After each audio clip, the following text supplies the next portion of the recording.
Thank you. Firstly, just before I kick in, Vicky is a father of two and one on the way. It's great to know that work's being done. I've got two young, healthy children, which is outstanding, but nice to know if there's ever a need that work is being done. And we'll talk about autism quickly. I've got 5 minutes, so it's virtually impossible to put autism in a nutshell in 5 minutes. So I'm going to tell a story.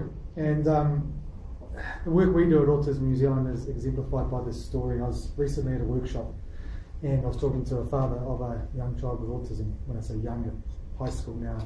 And this kid was non-verbal and had been non-verbal most of his life, and other than a few words here and there, didn't really speak to anybody other than his dad and his mum. And we were talking about it in the school, and we had been involved with that family, and we helped that family through. And then this child went to high school, and we went to the high school. They asked us to come and help and put an autism-friendly environment around this kid, and we did that. And in the last year of school, so this kid pretty much went through the school being non-verbal throughout that whole time. And the last year, that school did a whole month or two of celebrating differences, whether it be cultural differences, whether it be disabilities, whether it be ableness differences, race differences, all those type of differences. And it culminated with this young man having a speech, not unlike this, but in front of probably about 1,500 students, because it was a big school. And he sat up there in front of the whole school, teachers, principals, and I'm told there wasn't a dry eye left in the house. So this kid had gone from not speaking to anyone to be able to do that in the space of a few years is pretty amazing. And anyone that knows anything about autism, that's a huge achievement for their child. And that's kind of what we do. So at Autism New Zealand, we help those families make sure that their children can live to their full potential, whether that be through education and training, which is one of our key pillars, and Jane over there, my colleague, is leading that, and we're the best in the country at that by some way.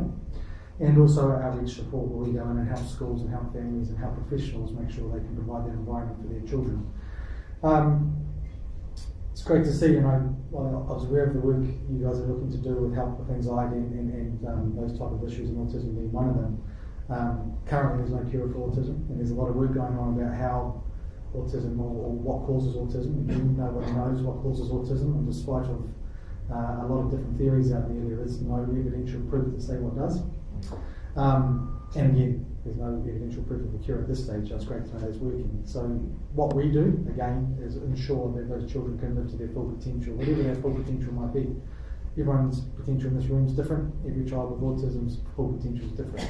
Some will go on to live neurotypical lives, in inverted commas, and they'll go on to have families, and they'll go on to have children, and they'll go on to get great jobs, some really great jobs. Alan Freeth was CEO of Castro-Clear. He announced at one of our conferences recently that he had autism. So it's about creating that right support, and it's about creating that right environment around those children at a young age is really important, so they can go on to live to their full potential. Just a little bit about Autism New Zealand.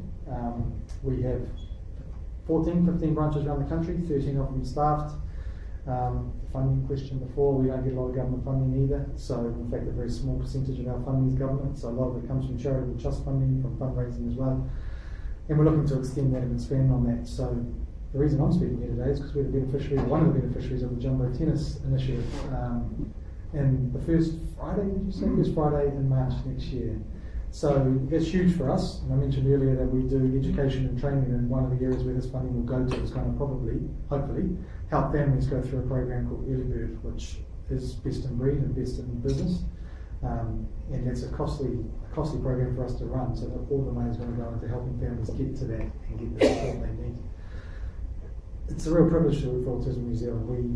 We don't deal with egos, we don't deal with anything like that. No one chooses to engage with our organisation. Someone in their family or someone that they work with gets a diagnosis of autism, and they'll come see us and ask for support.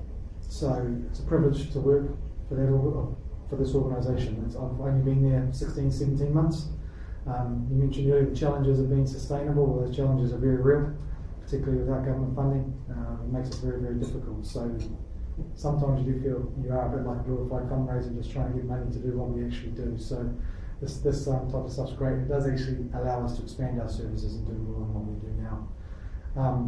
So I really want to thank that. We get support for Rotary around the country as well, in all our branches, and which is great, and that support allows our outreach coordinators to get out and about more than possibly what they could, and help more families and get in their homes and provide an environment where these kids can thrive. So that's us. I had lots more to say, but I can't remember what it is now. I only had 5 minutes. So if there's any I'm not sure, actually, how long was that? I talked pretty quickly, so. All right, good. Thank you very much.